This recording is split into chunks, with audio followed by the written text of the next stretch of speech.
फिर क्या हुआ कि फिर उनको केवल ज्ञान की प्राप्ति हो गई। फिर क्या हुआ, उसकी वो फिर खत्म ही नहीं हो। तो एक किसान आया, उसने कहानी सुनाई। क्या कहानी सुनाई कि एक बार एक किसान था, उसने गेहूं की फसल की और इतनी फसल हुई उसकी कि गोदाम भर गए गेहूं से।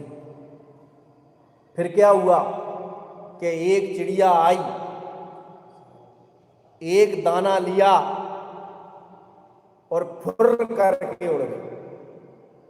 कि फिर क्या हुआ कि फिर एक चिड़िया आई, एक दाना लिया और फुर्र करके उड़ गई। कि फिर क्या हुआ कि फिर एक चिड़िया आई, फिर एक दाना लिया और फुर्र करके उड़ गई।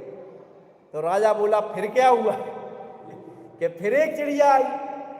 तो राजा बोला कि ये तेरी फिर कभी खत्म होगी नहीं होगी? कि महाराज जब तुम्हारी तेरी फुरफुर खत्म होगी कि नहीं? कि जब तुम्हारी फिर खत्म हो जाएगी तो मेरी फुरफुर खत्म हो जाएगी। क्या कि तू आत्मा को जान। कि फिर क्या करें कि तूने जान लिया क्या? कि अभी नहीं जाना तो पहले जान। तो जान लेंगे तो क्या होगा कि पहले जान। अब जान लेगा तो क्या होगा कि वो आत्मा सुखी हो जाएगा। कि फिर क्या करेगा? फिर सुख भोगेगा। फिर क्या करेगा कि फिर सुख भोगेगा। और उसके बाद क्या करेगा? फिर सुख भोगेगा। तो ये सुख कभी खत्म होगा कि नहीं होगा? कि जिसने अपने को जाना उसका सुख कभी खत्म होता